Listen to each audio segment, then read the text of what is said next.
apakah tindakan saya ini aman dan menjaga martabat mereka. Bagaimana kita menyikapi apabila sebetulnya pelaku itu adalah pihak-pihak yang punya otoritas? Niat baik saja tidak cukup ketika kita hanya berpikir tentang kerentanan dan risiko.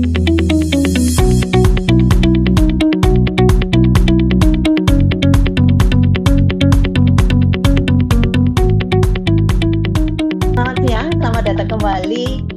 Akhirnya kita bisa bertemu kembali di minggu yang kelima, kalau tidak salah. Tanpa berpanjang waktu dulu, akan video pengantar.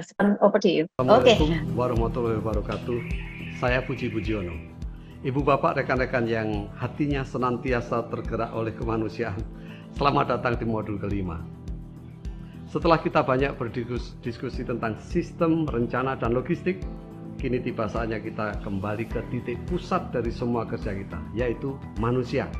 Dan bukan sembarang manusia, tapi mereka yang paling rapuh di antara kita. Topik kita hari ini adalah perlindungan kelompok rentan dan manajemen kasus. Modul ini adalah hati nurani kita.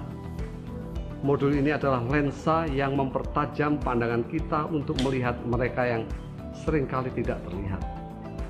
Anak-anak yang kebingungan, lansia yang terdiam dalam sepi, penyandang disabilitas yang ragu untuk meminta tolong, perempuan yang menanggung beban ganda dalam diam. Modul ini mengajarkan kita bahwa tugas kita bukan hanya mengisi perut mereka, tapi juga melindungi jiwa raga mereka, sementara senantiasa melindungi hak dan menjunjung tinggi martabat mereka. Modul ini berbicara tentang kualitas dan etika dari bantuan kita. Tanpa lensa perlindungan, bantuan kita bisa menjadi pedang bermata dua.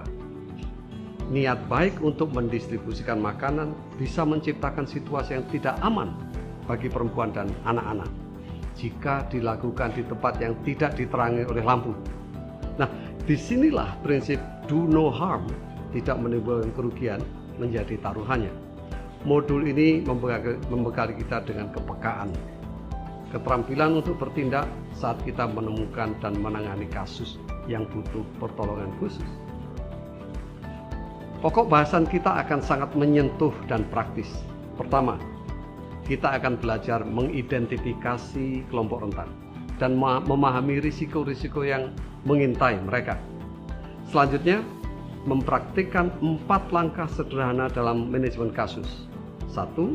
Identifikasi dan mendengarkan dengan empati. Kedua, mengkaji kebutuhan dan keamanannya. Ketiga, merujuk ke layanan yang tepat. Dan yang keempat, melakukan tindak lanjut jika memungkinkan.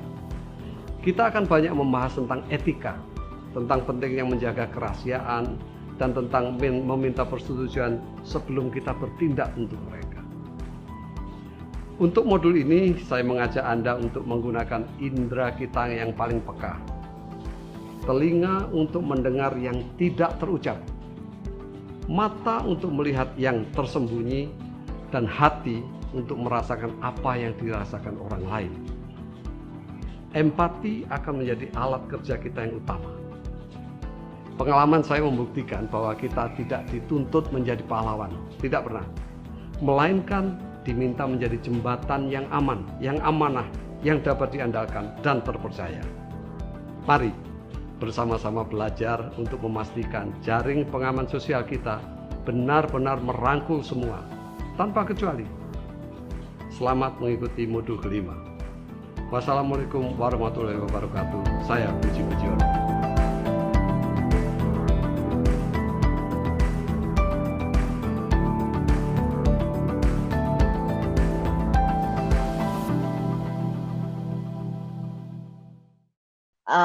Sekali lagi saya ucapkan selamat datang dan kita akan belajar di modul kelima ditemani oleh Bang Jul.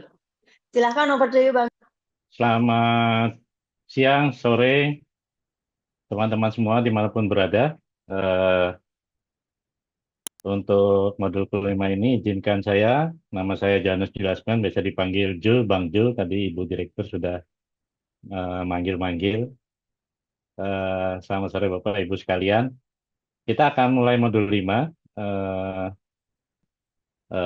tadi kita sudah dengar pembukaan dari Ibu Direktur, Ibu Weni, dan juga ada short video dari Bapak Puji Yono, bahwa untuk hari ini eh, kita akan diskusi dan pembelajaran terkait modul yang kelima, yaitu terkait dengan perlindungan kelompok rentan dan manajemen kasus. Bahwa kita harus memastikan tak ada yang tertinggal, menjaga martabat dan keamanan di tengah krisis. Artinya, no one left behind. Dalam situasi krisis itu, jangan ada yang tertinggal. Semuanya harus terlibat dan harus kita bantu. Agenda kita hari ini, jadi kita pembukaan dan prinsip kunci tadi sudah dijelaskan sedikit di video itu tentang do no harm. Kita akan ulas nanti. Lalu kita akan memetakan siapa yang paling berisiko, lalu langkah praktis menangani kasus, dan nanti ada diskusi. Pastinya ini diskusi kelompok ya. Kelompok kita bareng-bareng aja panel karena jumlahnya tidak terlalu lebih dari 10 ya. Jadi kita akan diskusi dan nanti kita akan tanya jawab dan penutup. Harapannya bahwa dalam diskusi dan pembelajaran kita ini kita bisa menguasai dan yaitu yang pertama mengidentifikasi kelompok rentan dan risiko spesifik yang mereka hadapi. Lalu juga menerapkan prinsip dasar pelindungan dalam semua kegiatan kita sebagai lembaga. Juga merancang alur rujukan yang aman dan rahasia. Dan yang pasti menguasai 4 langkah dasar manajemen kasus, yaitu identifikasi, asesmen kebutuhan, rujukan, dan tindak lanjut. Kalau kita melihat bahwa dalam proses memberikan bantuan atau kita memberikan respon terhadap masyarakat terdampak gitu ya, baik di bencana maupun di kasus-kasus konflik. Kadang kita melihat yang sering tak terlihat. Artinya adalah biasanya dalam kekacauan perhatian seringkali tertuju kepada hanya kerusakan fisik ya. Yang kita lihat, yang kita nilai fisiknya saja, jembatan, jalan putus, lalu juga rumah rusak ya, itu yang paling sering tertara. Ketara sekali di sana kita biasanya lebih ke hal-hal yang bersifat fisik gitu. Tapi jangan salah bahwa ada resiko-resiko yang mungkin tidak terlihat atau tersembunyi yang mengancam individu tertentu gitu ya, individu-individu yang merupakan masyarakat terdampak. Nah, kita harus memastikan bahwa tugas kita adalah memastikan jaring pengaman sosial kita mencapai semua orang. Kalau di sini jaring pengaman itu artinya bukan jaring pengaman sosial dari pemerintah gitu ya, tapi bagaimana menciptakan jaring pengaman sosial di wilayah dampingan kita pada saat mungkin merespon bencana atau situasi krisis apapun gitu ya. Itu yang paling penting yang harus kita pahami bahwa setiap kejadian bukan hanya kita melihat secara fisik saja, tetapi banyak risiko-risiko yang harus kita pertimbangkan yang tidak terlihat gitu ya. Dan harus kita bangun tentang yang namanya ketahanan atau pengamanan sosial gitu ya. Nah, ada pertanyaan dari saya sebelum selanjutnya. Menurut Bapak Ibu sekalian, teman-teman semua, Mas Mbak sekalian, eh, kira-kira kita kan sudah mengenal nih yang namanya biasanya ngomongin risiko tersembunyi itu biasanya kepada kelompok berisiko atau kelompok rentan. Nah, mungkin silakan angkat tangan ataupun di chat boleh. Kelompok rentan tuh siapa saja sih kira-kira? Yang saya tahu sih kelompok rentan itu kelompok perempuan, Ya, disabilitas, atau biasa dalam isu kami masyarakat adat juga masuk kelompok rentan. oke. Kalau dilihat risiko-risikonya apa ya? Tadi ada perempuan, disabilitas, kelompok adat. Pak, izin, kalau saya penyandang disabilitas, resikonya itu sering beberapa kali terlupakan, nggak, Pak, untuk gawat darurat itu. Jadi lupa untuk menolong penyandang disabilitas atau bahkan eh, jadi tertinggalkan gitu menolong. Itu Iya, juga termasuk lansia. termasuk lansia ya. Oke, lebih kepada risiko-risiko apa saja kalau penyandang disabilitas? Resikonya untuk akses untuk bisa Ya, misalnya ke tempat penampungan gitu, itu kurang, masih banyak beberapa yang kurang memperhatikan untuk em, bisa terpenuhinya ataupun setidaknya mendekati terpenuhi dalam eh, oke. Ya, penampungan. ada hambatan-hambatan ya Bu Lestari ya. Ya, Ya, jadi lebih kepada ketika mereka ada di tempat evakuasi atau tempat pengungsian ya. Kalau tempat penampungan kesannya bukan manusia, Bu. Penampungan barang nanti. Jadi lebih ke tempat pengungsian, tempat evakuasi gitu ya, karena tetap manusianya ya. Oke, kita lanjut dulu presentasinya. Jadi kalau kita melihat kerentanan tadi sudah oke, baik ya, mungkin teman-teman selama ini ngomong kelompok rentan, jadi kita perlu identifikasi ulang misalnya rentan tuh siapa saja. Contoh misalnya bisa anak-anak ya, pastinya anak-anak ini punya risiko terpisah dari keluarga ya, dan juga punya risiko eksploitasi, lalu juga punya risiko penelantaran. Nah, ini yang paling penting kenapa mereka itu rentan, karena ada risiko-risikonya gitu ya. Salah. Lalu juga selanjutnya ya, kita lanjutkan dulu. Lalu ada lansia. Jadi lansia juga benar bahwa ada risiko isolasi ya, kesulitan mobilitas. Pastinya kalau lansia biasanya ada penyakit-penyakit dan pastinya ada kebutuhan medis khusus. Jadi itu tentang lansia dan selanjutnya adalah kelompok rentan penyandang disabilitas, baik disabilitas fisik ataupun disabilitas mental ataupun psikososial. Pastinya ragam disabilitas tersebut risikonya pasti adalah hambatan akses fisik dan informasi ya. Baik, kita harus melihat mengidentifikasi disabilitasnya. Lalu juga kelompok rentan terkait perempuan tadi sudah disebutkan, terutama kepada kepala keluarga atau ibu hamil ya, perempuan yang sebagai kepala keluarga dan juga perempuan yang sebagai ibu hamil gitu ya. Risikonya pastinya ada kekerasan dan pastinya beban ganda ya, karena ibu hamil, jadi kebutuhan dia bukan hanya kebutuhan diri dia sendiri, tetapi bayi yang dikandungnya.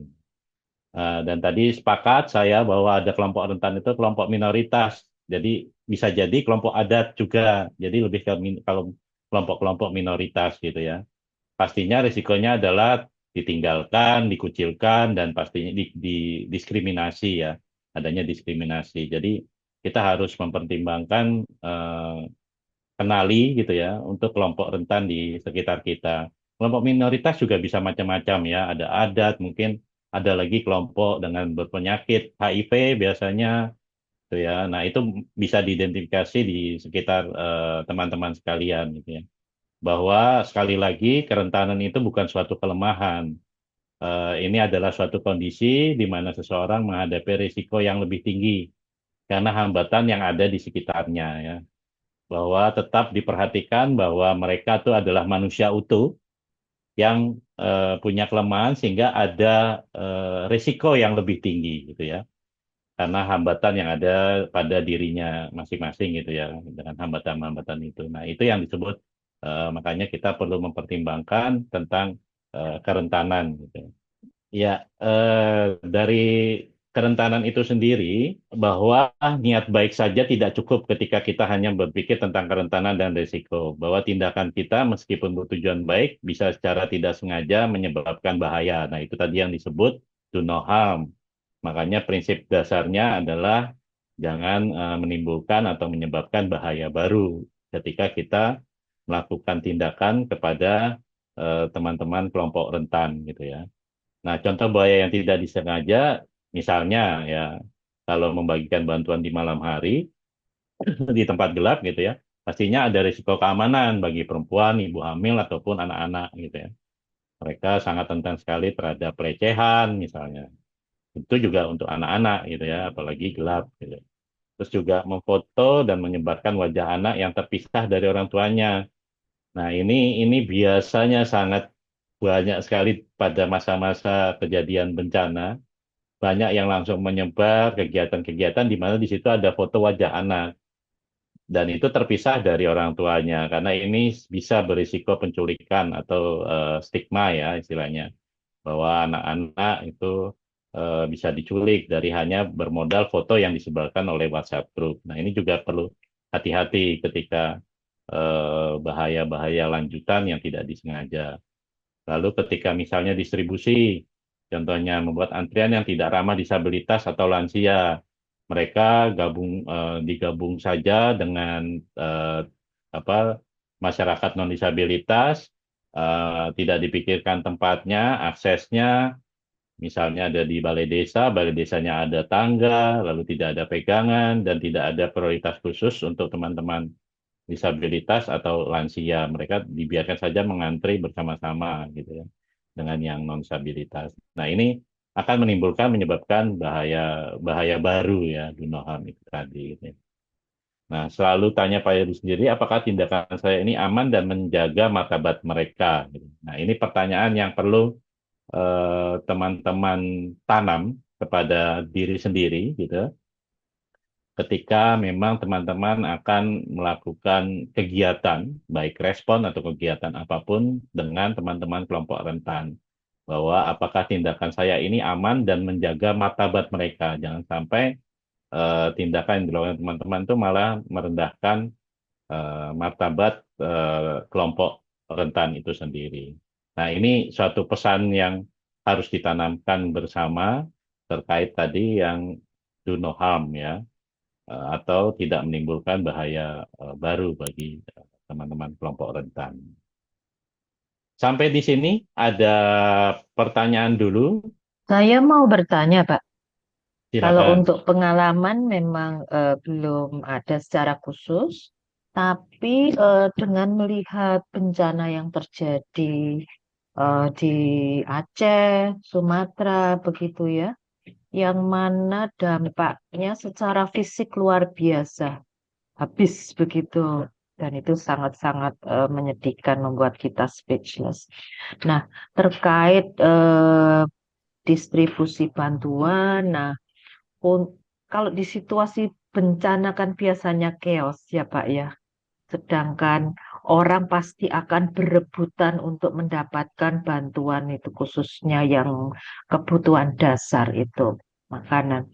Nah, di sini kan pasti juga susah ada antrian seperti itu. Tempat yang ramah begitu karena semuanya seperti di Aceh Sumatera itu kan semua terus jadi lumpur. Jadi, dan itu sendiri pun berbahaya. Itu bagaimana? Mungkin nanti ini kan masih proses ya Pak, di mana kami belajar begitu.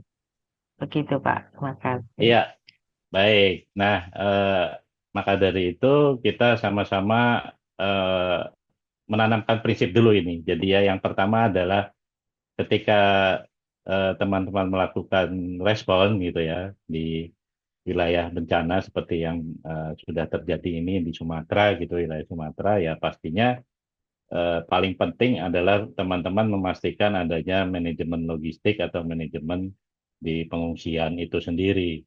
Dan dalam manajemen pengungsian itu sendiri perlu mengidentifikasi kelompok rentan ya. Makanya di sini kita mengidentifikasi ada kelompok rentan. Nah, itu harus dipertimbangkan. Dan perlu menanamkan secara mendasar bahwa untuk penanganan kelompok rentan ini dalam situasi apapun harusnya menjadi pertanyaan diri sendiri apakah tindakan respon kita itu menjaga martabat semua pihak ya, baik itu rentan ataupun non rentan gitu ya. Contohnya baik pada masyarakat secara umum ataupun kepada kelompok-kelompok rentan ini, terutama bagi misalnya kelompok non disabilitas, kepada anak-anak. Memang tidak mudah, tetapi ada prinsip inklusi yang pernah saya eh, sampaikan di awal dulu bahwa perlu ada pertimbangan, kita ada beberapa poin yang bisa dilakukan gitu ya. Memang tidak mudah karena sampai sekarang pun banyak lembaga juga masih mencoba untuk menanamkan itu kepada semua yang sedang respon di Sumatera gitu. Karena ini menjadi hal dasar gitu. Jadi minimal adalah yuk kita diskusi dulu terkait ini. Ini baru sampai dasarnya tentang bahwa kita perlu mempertimbangkan kelompok rentan dan bahwa do no harm ini, bahwa niat baik saja itu tidak cukup, tapi kita perlu mempertimbangkan ada bahaya lanjutan tidak nih kepada kelompok rentan ini. Nah, apa dan bagaimana itu nanti kita bisa diskusi. Sekarang kita lanjut dulu, Ibu, ya. Karena memang tidak mudah dengan kondisi yang sangat masif seperti ini, kejadian bencananya. Tuh. Baik, lanjut dulu. Sekarang kita akan coba, tadi di video mungkin sudah dengar. Ya, ini salah satunya ya, bahwa bagaimana sih kita memperhatikan kelompok rentan, yaitu menjadi mata dan telinga gitu ya. Nah, sekarang mungkin kita mulai mengidentifikasi. Tadi kita sudah mengidentifikasi siapa saja kelompok rentan yang ada biasanya gitu ya. Tapi juga ini coba diidentifikasi Bapak Ibu di sekitar atau di tempat wilayah Anda, gitu, wilayah Bapak Ibu sekalian, ada siapa saja kelompok rentan yang ada di wilayahnya gitu ya.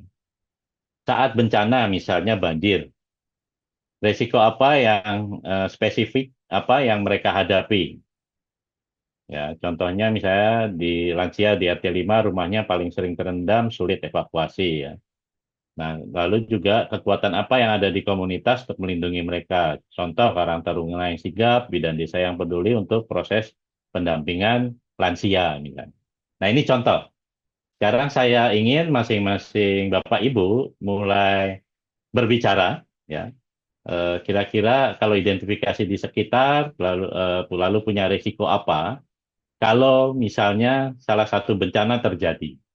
Anggap saja mungkin ini tergantung wilayah ya, saya tidak paham lokasi wilayah masing-masing.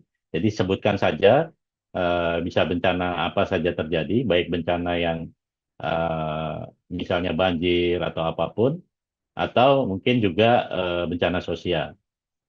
Silakan, siapa yang mau memulai lebih dulu? Saya coba lihat di kampung saya, Pak. Memang aman ya situasi sekarang. Tapi ini seandainya terjadi, misalnya banjir Ya, begitu karena dengan curah hujan. Saya sudah pernah bertanya di kampung bahwa untuk penyandang disabilitas itu memang tidak kelihatan ya, tidak ada begitu yang signifikan seperti itu. Namun yang utama adalah ada beberapa lansia begitu yang kondisinya mungkin ya, bedridden gitu ya. Nah, ini menjadi kelompok rentan pertama dan kemudian ibu hamil ya dan khususnya anak-anak itu karena di RT saya pun ada banyak anak begitu yang ya, sering seliweran itu pun resiko kena motor ataupun apa meskipun jalannya kecil. Nah, itu. ya. Dan kemudian perempuan ya ini seperti itu. Nah, resiko spesifik yang mereka hadapi memang seperti ini. Ya, saya setuju. Tadi saya juga mau menyampaikan seperti anak-anak begitu. Kalau hilang dari orang tuanya, terlepas dari pengamatan orang tuanya itu resiko kemudian diculik ya, karena juga kejadian beberapa waktu penculikan begitu. Hmm. Dan resiko lansia di sini ya tertinggal karena mungkin orang panik kan pasti menyelamatkan diri sendiri begitu, pasti lupa tetangganya begitu. Yang Hmm. pasti kan Hmm. biasanya diri sendiri di dalam rumah sendiri, tapi tetangganya lupa begitu. Dan mungkin ada ibu hamil juga ya, yang mungkin posisinya sedang di warung, tidak di rumah, nah, itu kan juga itu. Nah, di situ risiko-risiko yang mungkin lebih sering adalah tertinggal, terabaikan, tertelantarkan begitu. Nah, kemudian kekuatan apa yang di komunitas bisa melindungi di sini? Paling tidak kita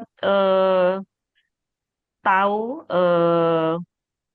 pemuda-pemuda, misalnya ya RT-nya di sini selamat nggak, misalnya gitu ya. Hmm. Jadi dia paling tidak bisa mengkoordinir pemuda, ataupun kalau masih memungkinkan ada mobil ya atau kendaraan yang bisa untuk mengangkut warga begitu, kalau masih sempat itu ya Pak ya. Iya. Dan kemudian ya ada beberapa mungkin yang posisinya tadi mungkin ada bidan gitu ya, yang mungkin Iya. bisa membantu secara medis emergensi awal begitu. Mungkin itu dulu Pak. Makasih. Makasih, Bu Damai.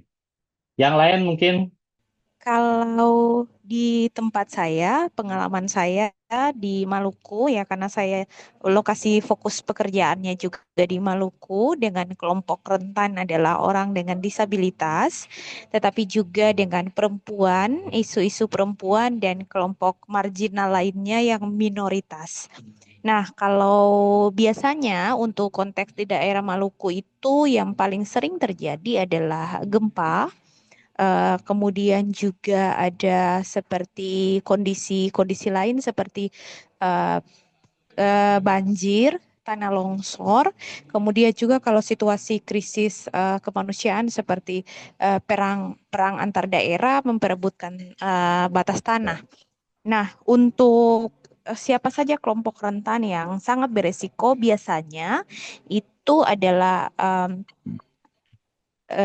orang dengan disabilitas, kemudian juga lansia, teristimewa juga perempuan dan anak. Itu yang paling sering terpapar saat terjadi bencana yang tadi saya sebutkan. Nah, kemudian saya lihat Mungkin dulu bisa pertanyaan. ditambahkan saat Uh-uh. bencana itu risiko spesifik apa yang mereka hadapi? Oke, oke, Ya, siap. Nah, di sini saya ambil gempa saja dulu, contoh ya, ya. satu saja nggak Contoh, apa-apa. contoh saya ambil gempa. Untuk kelompok disabilitas yang resiko spesifik, satu, rentan menjadi korban fisik seperti eh, tertimpa bangunan karena terlambat lari gitu ya, terlambat lari karena mereka dengan hambatan seperti kawan-kawan kami yang hambatan penglihatan lebih banyak itu tertimpa material saat di bangunan. Kemudian juga teman-teman yang mengalami hambatan karena lambat gerak juga bukan hanya tertimpa bangunan tapi menabrak benda lain. Nah, menabrak benda lain, kemudian juga mereka salah salah jalur evakuasi, salah jalur Hmm, evakuasi hmm, karena benar. arah Ya. untuk evakuasi yang tidak jelas begitu. Nah, kemudian juga teman-teman dengan hambatan pendengaran terlambat mengevakuasi diri karena tidak tahu kalau sudah terjadi gempa. Karena tidak ada penanda yang akses, yang biasanya penanda bencana yang akses tuh bersuara seperti sirine. Tapi untuk teman-teman yang hambatan pendengaran, mereka membutuhkan yang seperti getaran, pencahayaan atau ada pendamping yang memberikan tanda kalau ada bencana. Nah, ini yang spesifik juga untuk teman-teman difabel intelektual, karena mereka tidak tahu kalau itu sedang bencana, mereka menganggap itu seperti permainan kayak anak-anak Down syndrome.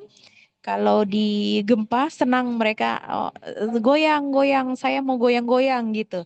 Karena tidak tahu Ya. hambatan pikiran mereka sehingga mereka tidak tahu dan mereka menikmati itu sebagai sebuah permainan gitu. Itu kira-kira mungkin Pak. Kalau ada pertanyaan lain bisa saya tambahkan. Oke. Nah, saya secara pribadi biasanya sering dipanggil sebagai konsultan ya untuk isu ini, bagaimana kelompok rentan yang memang mitigasi bencana. Nah, kalau di komunitas yang pertama kami selalu melakukan edukasi secara berkala kepada kawan-kawan sebelum bencana gitu ya, pra bencana. Tapi kalau misalnya sudah terjadi bencana, kemudian komunitas melakukan apa begitu, kami belum punya relawan yang banyak, masih sedikit.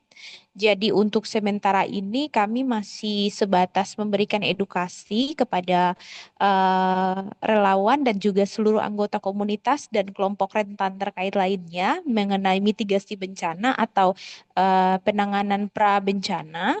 Kemudian juga saat terjadi bencana kami lebih eh, banyak menghubungkan mereka dengan pendamping atau keluarga terdekat dan memberikan ruang evakuasi yang lebih aman dan juga memudahkan koordinasi melalui call center. Jadi jika terjadi sesuatu bisa menghubungi satu pihak yang bisa diandalkan.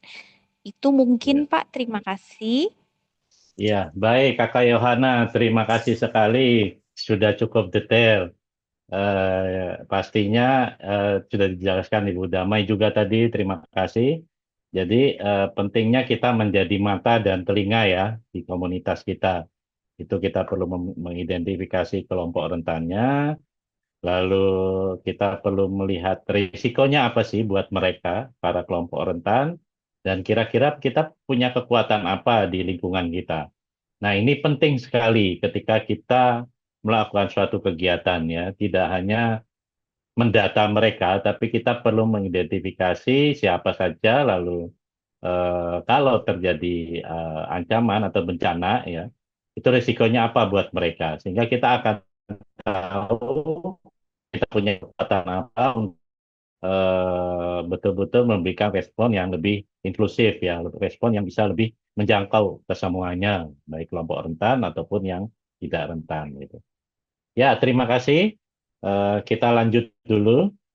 Jadi pastikan saat menemukan seseorang butuh bantuan khusus. Nah, ini salah satu yang tadi kita sebut adalah lebih kepada manajemen kasus ya. Apabila kita menemukan kasus-kasus khususnya bagi eh, jadi ada 4 yang perlu kita lakukan, 4 hal dalam manajemen kasus itu. Yang pertama, identifikasi dan dengarkan. Jadi kenali tanda-tanda masalahnya, dengarkan dengan empati, jangan menghakimi. Contoh, pada teman-teman disabilitas misalnya punya hambatan apa dan ada kebutuhan seperti apa, ya. Jangan menghakimi pastinya. Jadi manajemen tindakan yang pertama kita lakukan adalah identifikasi dan dengarkan. Lalu tindakan kedua, nilai kebutuhan dan keamanannya. Nilai kebutuhannya dan keamanannya. Apa kebutuhan mendesak mereka? Apakah mereka dalam bahaya saat ini? Gitu ya. Tadi juga sudah dipaparkan, kira-kira kebutuhan bagi teman-teman kelompok rentan itu apa saja yang paling mendesak ya untuk mereka butuhkan, dan ditanyakan apakah mereka dalam bahaya saat ini, misalnya rumahnya hilang atau mereka tidak tahu harus mengungsi kemana dan segala macam. Nah, ini nilai kebutuhan dan keamanannya. Yang ketiga itu rujuk dengan aman. Jadi ini adalah manajemen rujukan ya, artinya rujuk dengan aman, bahwa hubungkan mereka dengan layanan yang tepat. Misalnya puskesmas, dinas sosial, P2T P2A, ini pada pelayanan perempuan ya, P2T P2A gitu ya, selalu minta persetujuan mereka dan pastikan selalu minta persetujuan mereka. Jadi tindakan selanjutnya dalam manajemen kasus adalah lebih kepada tindak lanjut. Jika memungkinkan dan aman, periksa kembali kondisi mereka. Jadi kita monitor terus ya, kita evaluasi. Jadi kita jika memungkinkan ya apa yang sudah kita lakukan sampai kepada rujukan, terus periksa kembali apakah mereka sudah lebih baik, apakah kebutuhan-kebutuhan khususnya tersebut sudah bisa terpenuhi. Nah, ini poin penting dalam perlindungan ya, dalam perlindungan terhadap kelompok rentan, bahwa manajemen kasus ini perlu dilakukan. Nah, ini salah satu caranya. Tadi mungkin yang ditanyakan Ibu Damai juga, bahwa 4 poin ini yang perlu kita lakukan ketika kita menemukan atau melihat atas kebutuhan dan bantuan khusus bagi teman-teman kelompok rentan gitu ya. Tuh. Contohnya misalnya pada perempuan yang kita tahu ada pelecehan terhadap mereka, dan ini perlu hati-hati, dan proses manajemen kasus perlindungan yang seperti ini yang perlu kita lakukan ya kepada kasus tersebut gitu. Kita akan skenario. Jadi saya minta Bapak Ibu memilih salah satu kasus ini, bahwa kasus pertama menemukan seorang anak sekitar 7 tahun sendirian dan menangis di posko. Ia tidak tahu di mana orang tuanya. Itu kasus pertama. Lalu kasus kedua, kasus B, seorang nenek di tenda pengungsian mengeluh tidak bisa mengambil jatah makan karena tidak bisa berjalan jauh dan tidak ada yang membantu. Dan kasus yang C, seorang perempuan datang kepada Anda dan bercerita dengan takut-takut bahwa ia merasa tidak aman di pengungsian. Jadi ada 3 kasus. Ya. Karena kita tidak ada dalam kelompok, jadi saya beri waktu 15 menit. Ya. Silakan Bapak Ibu memilih dari 3 kasus ini. Yang pertama adalah skenario bahwa menemukan seorang anak sekitar 7 tahun sendirian dan menangis di posko. Ia tidak tahu di mana orang tuanya.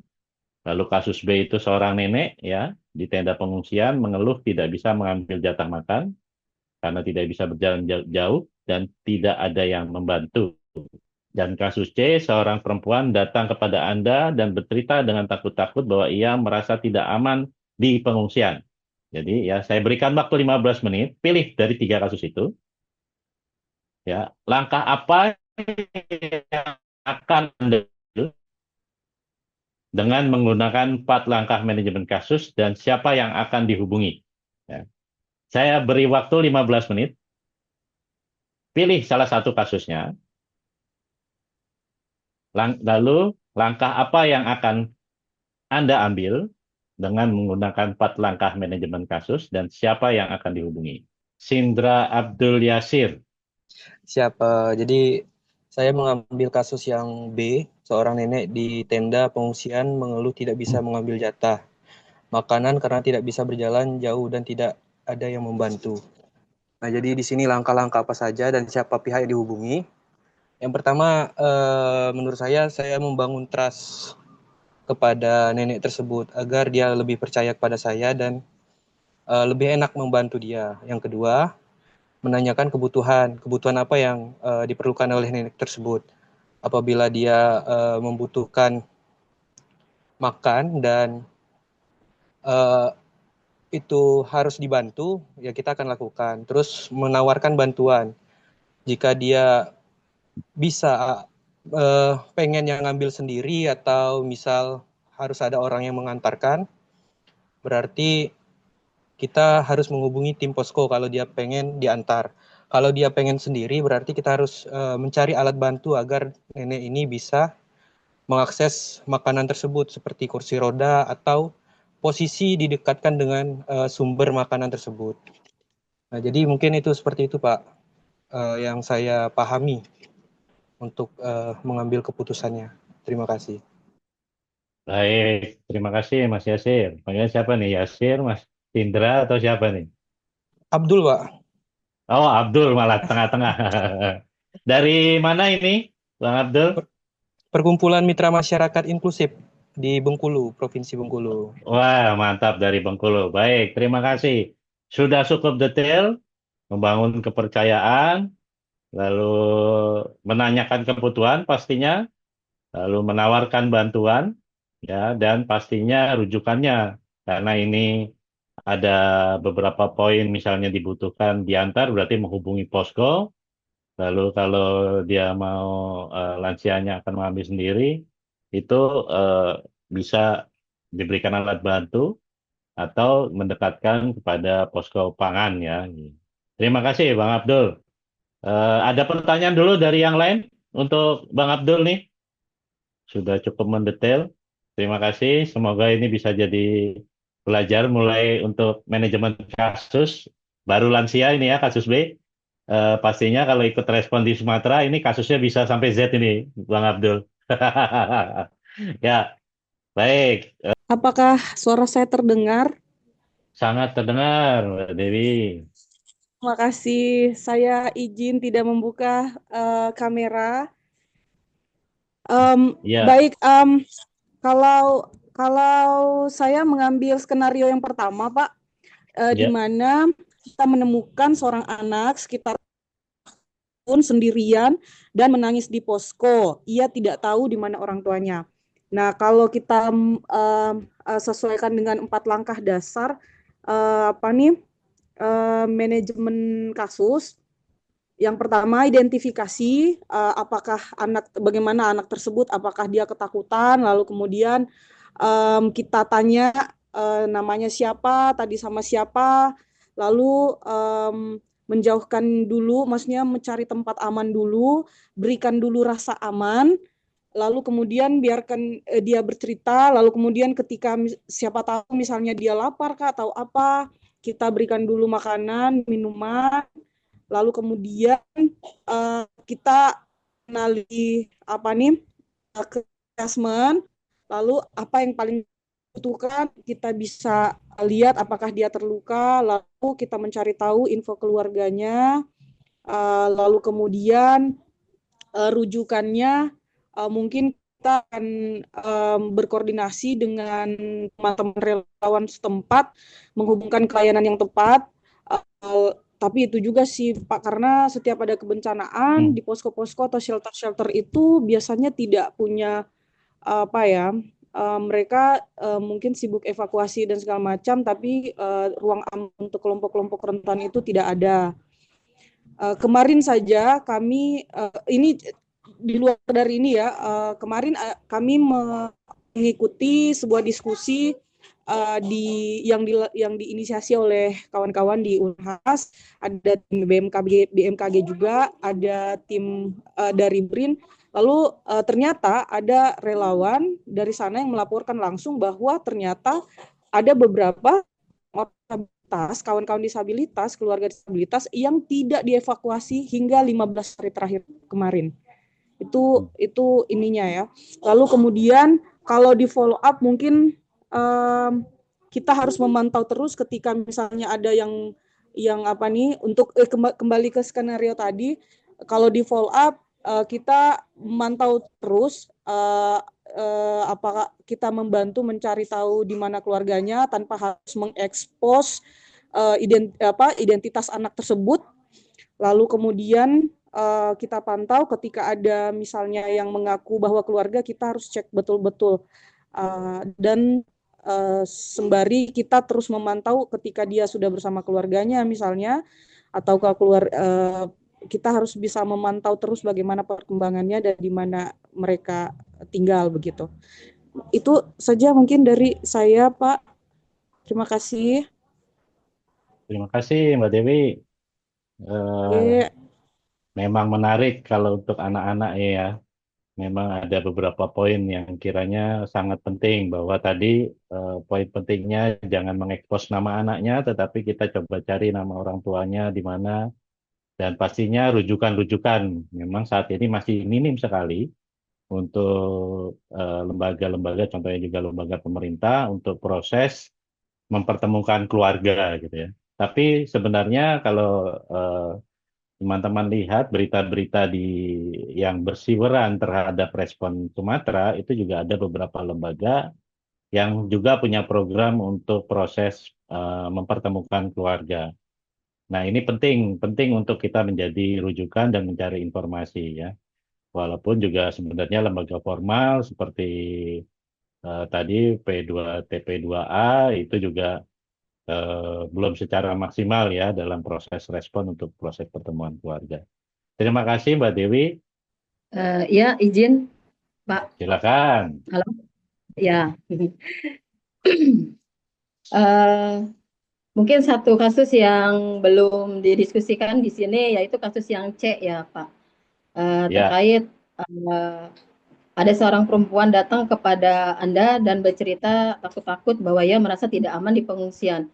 Mungkin di sini langkah-langkahnya adalah yang pertama kita akan mengidentifikasi dahulu kenapa perempuan ini sampai ketakutan atau merasa dirinya itu khawatir atau tidak aman, padahal itu di dalam pengungsian gitu. Nah, dari hal yang sudah kita identifikasi ini, kita akan mengetahui apakah memang perempuan ini mengalami cedera atau secara tekanan psikologis yang mungkin dialami selama masa di pengungsian. Itu yang tahap-tahapan yang awalnya ya Pak. Setelah itu baru kita lakukan asesmen atau wawancara sehingga perempuan ini langkahnya itu melalui kita pendekatan, karena kan tadi kalau namanya udah merasa khawatir, takut, pasti nggak mudah percaya ya dengan orang sekelilingnya. Jadi kita lakukan pendekatan yang memang dia itu merasa aman, nyaman sehingga bisa berkomunikasi dengan baik apa yang memang ditakutkan di dalam pengungsian itu sambil kita mengamati kondisi fisiknya ataupun apakah ada cedera di bagian tubuh yang lain atau ini ya Pak ya dilihat dari segi yang terjadi di dalam kondisi badannya dari perempuan tersebut.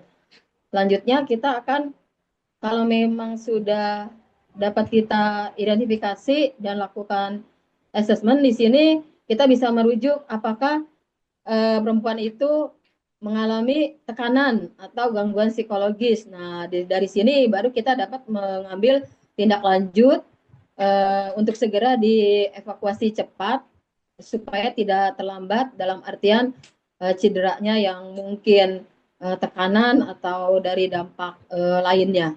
Mungkin itu Pak jawaban dari saya. Terima kasih. Baik, Ibu Jumayati, terima kasih. Ya, ini kasus yang betul-betul sangat sensitif ya, khususnya kepada perempuan yang takut ya, merasa tidak aman di pengungsian. Kalau boleh tahu, kalau Ibu Jumayati pernah punya pengalaman untuk menangani hal seperti ini kah? Saya belum pernah punya pengalaman Pak, terus terang. Tapi berdasarkan berdasarkan pengalaman kalau kami kan dari komunitas yang memang dari penyakit TBC ya, jadi di situ juga kadang mengalami ketakutan ketika mereka sudah didiagnosis kena TBC. Nah itu maksudnya kita juga memberikan rasa aman dahulu, baru kita akan melakukan tindakan yang lanjutnya seperti itu Pak. Iya, boleh tahu kalau yang pengalaman, kalau rujukannya kemana ya? Karena tadi kan ada juga menyebutkan rujukan ya. Rujukan Ya, Pak. tadi kan memberikan rujukan. Nah, kira-kira rujukannya kemana ya? Kalau memang setelah Merujuk. kita identifikasi tersebut mengalami tadi gangguan, maksudnya rasa ketakutannya itu mengalami tekanan atau gangguan, sebaiknya rujukannya itu ke tenaga medis ya Pak ya, sehingga atau mungkin untuk secara psikologisnya dahulu deh dihilangkan rasa ketakutannya ini, seperti itu. Ya, baik. Dan pastikan ditanyakan ya, artinya mereka mau tidak untuk dirujuk dan segala macam ya. Karena ada tambah takut jangan-jangan gitu ya. Jadi penting bagaimana tadi manajemen kasusnya, ada identifikasi kebutuhan, lalu rujukan ya, dan memastikan itu termonitor ya. Termonitor itu artinya perlu dilakukan pengecekan ulang apakah sudah tertangani, apakah jangan-jangan perempuan tadi malah semakin takut gitu ya. Atau mungkin sebelum sampai ke rujukan, Bapak Ibu mungkin juga untuk anak-anak itu juga bisa disiapkan tempat aman ya. Tempat aman tuh ya kalau sebutnya misalnya safe area untuk anak-anak misalnya. Atau kepada perempuan mereka lebih nyaman untuk tinggal di mana karena mereka masih takut di tempat pengungsian gitu. Nah ini bisa menjadi acuan juga kalau memang dibutuhkan gitu ya. Banyak hal. Pastinya dalam diskusi ini kita coba untuk melihat bagaimana kita mempertimbangkan manajemen kasus itu sendiri. Bisa minta tolong di next, Mas Anton. Ya, terima kasih Bapak Ibu yang sudah bisa sharing. Kita lanjutkan dulu. Jadi maksud dari diskusi kita tadi ya 15 menit untuk kasus itu artinya kita mencoba menjadi jembatan yang terpercaya ya. Karena tadi teman-teman juga sudah menyebutkan membuat situasi yang nyaman dulu bagi kasus-kasus tersebut, baik itu kepada anak, perempuan, ataupun kepada teman-teman kelompok rentan lainnya yang memiliki kasus-kasus gitu ya, baik pada lansia gitu ya. Begitu juga dengan kelompok disabilitas. Intinya adalah minta izin. Konsen ya, itu konsen, minta izin. Ibu, apakah ibu, bapak bersedia jika saya bantu hubungkan dengan petugas kesehatan? Gitu. jangan bertindak tanpa persetujuan. Nah, itu paling penting menjadi jembatan. Lalu tadi juga disebutkan jaga kerahasiaan, jaga nama anak, jangan sampai diketahui, tapi kita cari orang tuanya gitu ya. Informasi yang Anda dapatkan sangat rahasia. Jangan ceritakan kasus kepada orang lain yang tidak berkepentingan. Ya, jaga kerahasiaan. Anda membangun kepercayaan terlebih dahulu dan dijaga kerahasiaannya. Lalu berikan informasi yang jelas. Jelaskan layanan apa yang tersedia dan apa yang bisa diharapkan. Jangan memberikan janji palsu gitu. Biasanya kita terlalu terlena. Oh, nanti ibu bisa di ini, bisa ini, nanti bisa dapat ini, bapak, ibu. Nah, ini kita harus hati-hati dengan itu. Kalau memang sudah jelas rujukannya dan apa yang mungkin bisa diterima pada kasus tersebut, baik anak atau siapapun, kelompok rentan, itu memang sudah jelas sekali. Nah, ini yang harus kita pastikan dan kita harus memberikan informasi dengan jelas. Lalu utamakan keamanan dan keinginan mereka. Pilihan dan keputusan ada di tangan mereka. Kita hanya memfasilitasi. Kembali lagi bukan untuk kita, tapi untuk mereka yang memiliki memang kebutuhan-kebutuhan itu sendiri gitu ya. Dengan ketakutan-ketakutannya atau dengan masalah-masalahnya. Nah, itulah makanya kita menjadi jembatan yang terpercaya. Pentingnya kita melakukan manajemen kasus itu. Gitu. Nah, ini yang paling penting dalam perlindungan itu sendiri. Gitu. Ya, ini tadi sudah dipresentasikan oleh teman-teman bahwa langkah-langkah yang diambil, lalu kepada siapa Anda akan merujuk kasus tersebut, ini paling penting. Sekali lagi, rujukan. Anda tidak bergerak sendiri. Kalau memang lembaga Anda bisa menjadi rujukan, itu juga bisa, tapi itu tetap merujuk berdasarkan kesepakatan mereka gitu ya, yang mempunyai kasus. Dan bagaimana Anda memastikan prosesnya aman dan rahasia. Dan juga kira-kira dalam melakukan hal tersebut, apa yang mungkin kesulitan yang dihadapi. Nah, ini yang paling penting untuk dilakukan terus oleh kita semua ya, untuk memastikan bahwa perlindungan kelompok rentan itu ada. Gitu ya. Jadi, saya sedikit merangkum dari diskusi kita dan presentasi teman-teman tadi sudah cukup baik, bahwa perlindungan ada di hati dan tangan kita ya. Sekali lagi, bahwa perlindungan ada di hati dan tangan, artinya adalah perlindungan adalah tanggung jawab semua orang. Jadi bukan hanya tugas ahli. Siapapun itu bisa melakukan perlindungan. Ya. Baik teman-teman yang respon dimanapun berada, baik program teman-teman yang bersifat kemanusiaan, itu menjadi tanggung jawabnya. Bukan hanya tugas ahli psikososial, ahli, bukan, tapi kita semua. Gitu ya. Dan sekali lagi bahwa prinsip utamanya itu yang paling penting adalah do no harm. Nah, ini yang harus selalu diingat terkait perlindungan. Selalu pikirkan dampak dari tindakan Anda, bahwa pikirkan dampaknya apa. Ya. Jadi bukan hanya berpikir apa yang terjadi sekarang, apa yang terjadi lalu, tapi kira-kira kalau ada solusi ini dampaknya apa dari tindakan kita. Gitu. Dengarkan dengan empati. Seringkali didengarkan adalah pertolongan pertama yang paling dibutuhkan. Jangan-jangan bagi si korban, bagi si terdampak atas kasus-kasus tadi, itu cukup didengarkan saja, itu sudah merupakan solusi bagi mereka. Dan itu menjadi pertolongan pertama yang paling dibutuhkan. Lalu selanjutnya juga bahwa kenali batas kemampuan Anda. Jadi kalau memang Anda tidak punya yang urusannya terkait dengan psikologi, terkait hal-hal penanganan yang di luar wilayah Anda, itu tugas kita adalah merujuk, bukan menjadi terapis atau dokter gitu ya. Karena kita bukan ahlinya, karena kalau tidak dia akan menimbulkan bahaya baru kalau kita sok tahu gitu ya istilahnya. Jadi itu yang perlu dipahami. Dan kerahasiaan adalah segalanya. Kepercayaan dibangun di atasnya. Nah, ini yang paling penting. Jika perlindungan ada itu, ya kerahasiaan itu harus segalanya. Jangan setelah Anda menangani atau melakukan manajemen kasus, Anda bocorkan kemana-mana gitu ya. Nah, ini yang harus hati-hati. Karena itu akan menjadi bahaya bagi si yang punya kasus gitu ya, sehingga perlindungan itu tidak ada. Nah, poin-poin ini makanya perlindungan ada di hati dan tangan kita gitu ya. Itu yang paling penting. Ya, dalam perjalanan melindungi sesama, mendengar cerita-cerita sulit bisa sangat melelahkan secara emosional. Satu orang anak bercerita, satu orang lansia bercerita itu juga pasti sangat emosional gitu ya, dan pasti melelahkan ya.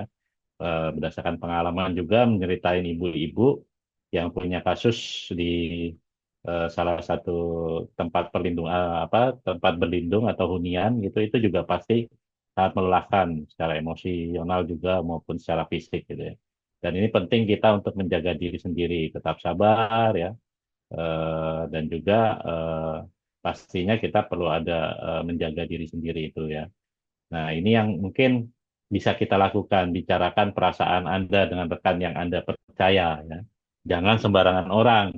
Nah, rekan percaya Anda ini, kalau pengalaman saya itu mungkin bisa rekan yang memang memahami konteks perlindungan gitu ya. Mungkin salah satunya focal point untuk perlindungan dalam lembaga Anda. Nah, ini mereka mungkin bisa diajak diskusi gitu ya.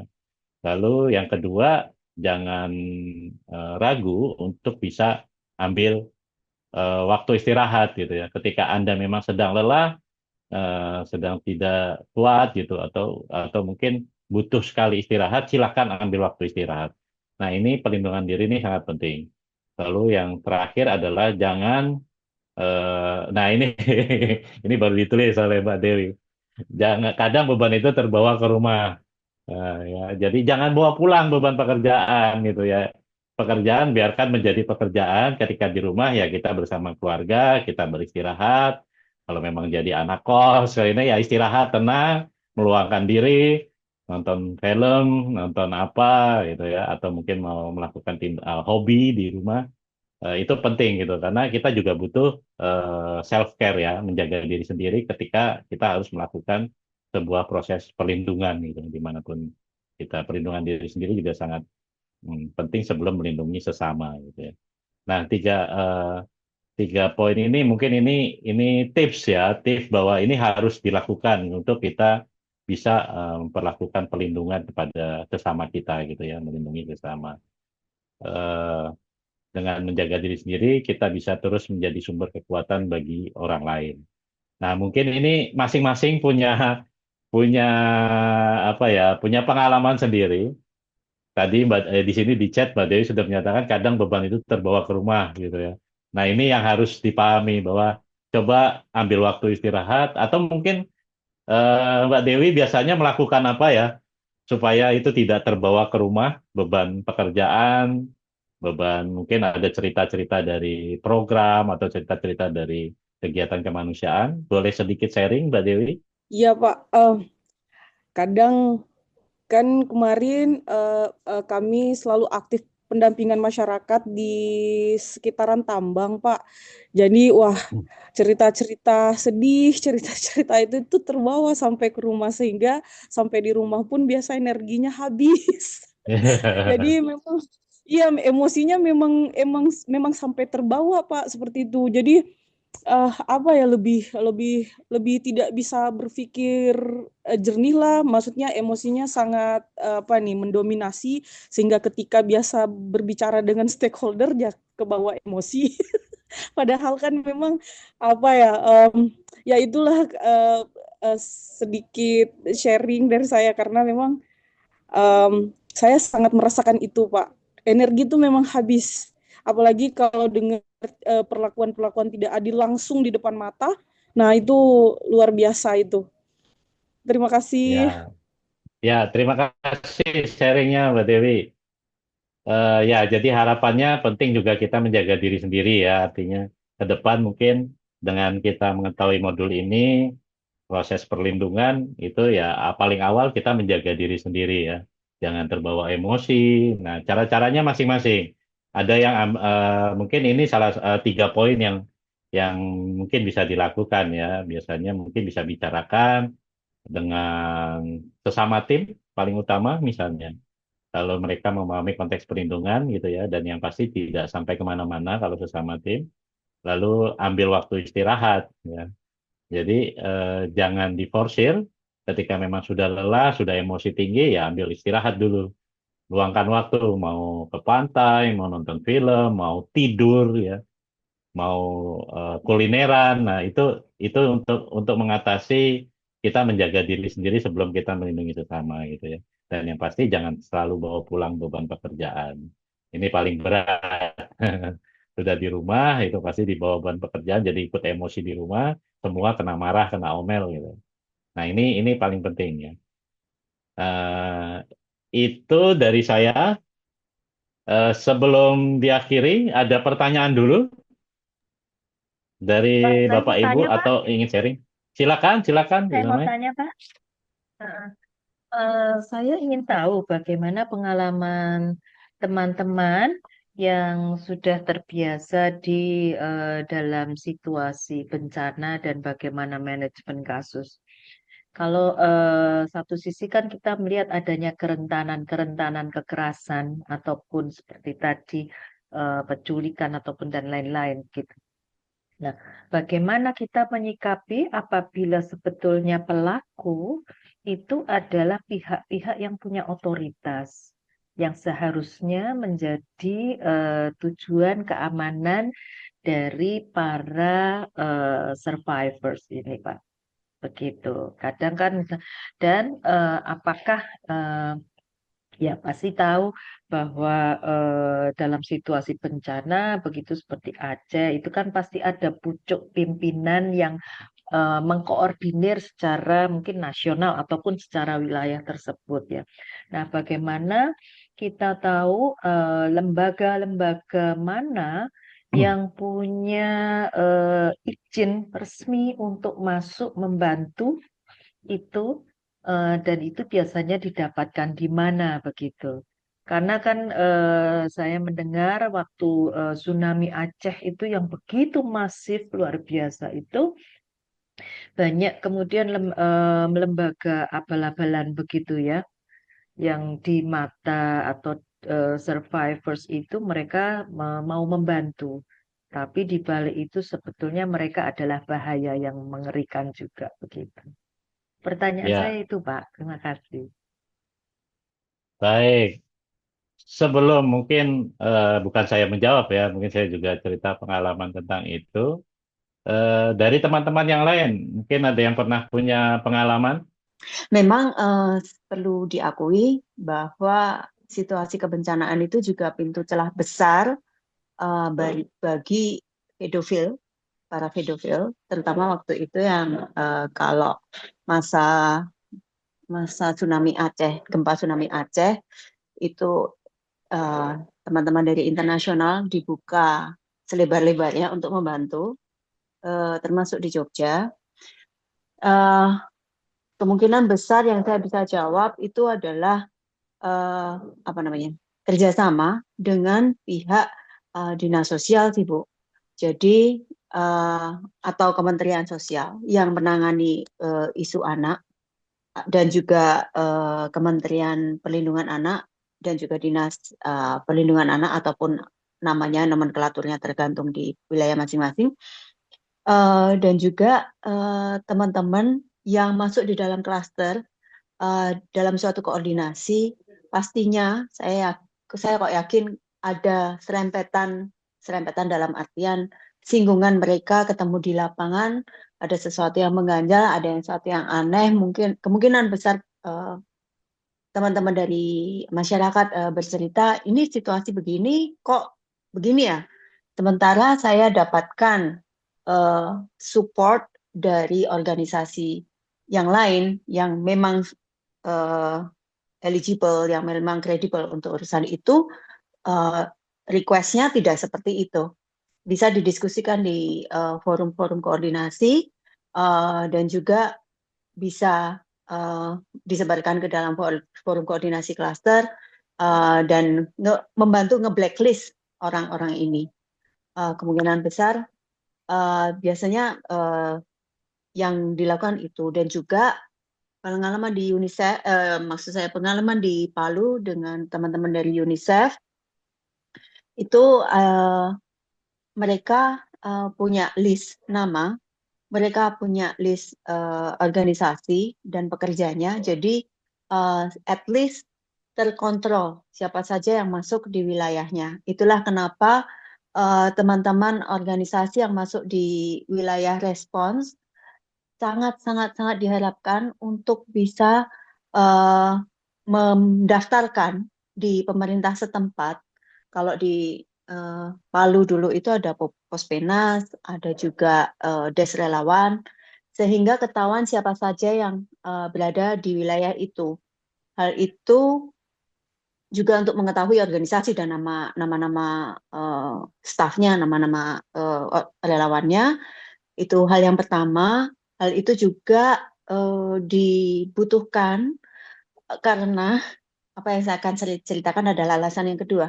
Karena sangat sering teman-teman, saya ingin menyebut pihak, tetapi semoga tidak kemudian mengklaim bahwa pihak ini selalu menjadi oknum. Teman-teman BUMN dengan CSR-nya, biasanya mereka datang dan langsung pergi. Jadi datang menempelkan misalnya toilet dan kemudian langsung pergi tanpa laporan. Ya mungkin laporannya kepada nasabah atau para para penyumbangnya, tetapi kemudian tidak laporan kepada koordinator setempat,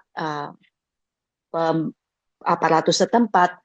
Itu kemudian juga akan menyusahkan bagi teman-temannya Bang Jul ini untuk urusan shelter dan urusan toilet.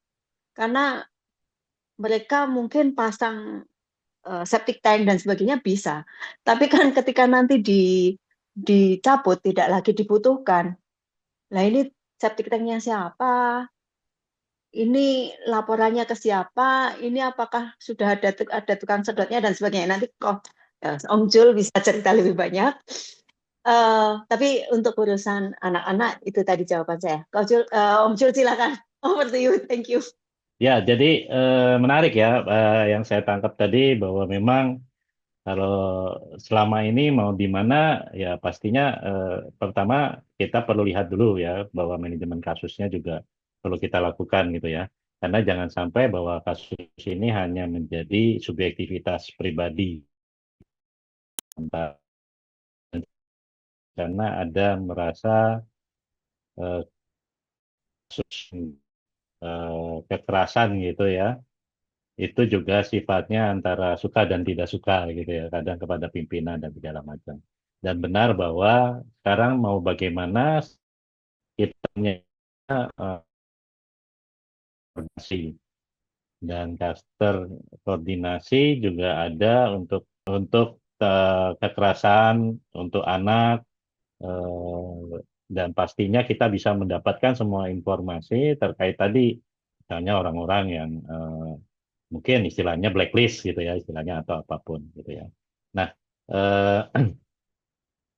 dalam forum koordinasi itu juga pentingnya kita melihat dan melaporkan melakukan apa sehingga kita akan tahu kebutuhan perlindungannya dan kebutuhan kepada siapa kita bisa mengkonfirmasi programnya atau bantuannya. Contoh tadi misalnya paling penting bagi saya adalah siapa yang misalnya contoh di shelter ataupun WOS, siapa yang membangun infrastruktur rumahnya atau toiletnya gitu ya. Jadi kita akan bisa proses bagaimana memastikan bahwa toilet tersebut juga aksesibel bagi anak-anak, perempuan, juga pada teman-teman disabilitas gitu. Jadi forum koordinasi melalui klaster gitu ya, itu juga sudah ada. Jadi paling mudah kita misalnya melakukan program di suatu tempat, lakukan koordinasi dengan klaster tersebut. Kalau sekarang di Indonesia kan ada subklaster KBG di bawah klaster pelindungan dan pengungsian yang dikoordinatori oleh Kemensos. Gitu. Di dalamnya ada subklaster kekerasan berbasis gender, lalu juga untuk menangani masalah anak-anak ada di sana. Gitu. Jadi masing-masing, bahkan di subklaster lainnya atau bidang sektor-sektor lain itu juga ada, baik di subklaster shelter, WOS, WOS itu air minum dan penyihatan lingkungan ya, AMPL gitu. ataupun di sektor lainnya, livelihood itu juga ada di sektor pemulihan dini gitu ya, di klaster pemulihan dini, ataupun juga logistik, bantuan logistik itu juga sudah ada klasternya, sehingga penting bahwa ketika teman-teman melakukan proses bantuan respon gitu ya, melakukan bantuan respon itu juga ikut di dalam koordinasi kegiatan koordinasi meetingnya di klaster-klaster tersebut gitu. Nah, ini bagian dari bagaimana kita memahami tentang pemenuhan kebutuhan dasar dan perlindungannya, karena di sana sudah ada pakem-pakem ya, istilahnya pakem-pakem gitu ya, tentang sektor-sektor itu sendiri, termasuk isu perlindungan. Nah, ini sangat penting sekali. Begitu Ibu Damai yang bisa disampaikan, dan ini penting juga untuk kita ketahui bagaimana proses respon di lapangan nantinya. Terima kasih Pak Jul. Sama-sama. Demikian yang bisa saya sampaikan Bapak Ibu sekalian terkait materi atau pembelajaran kita bersama, yaitu terkait masalah perlindungan dasar ya, pemenuhan kebutuhan dan perlindungan, khususnya juga manajemen kasus gitu. Dan sebelum diakhiri, silakan teman-teman mengisi post testnya. Linknya sudah di-share oleh Mas Anton. Silakan diisi post testnya. Terima kasih. Ya, terima kasih Bu Damai sudah mengingatkan kita untuk foto bersama. Terima kasih Om Jul, Bang Jul, Bung Jul. Kurang terbiasa dengan sebutan itu. Mohon maaf. Pokoknya Pak Jul gitu aja. Terima kasih banyak.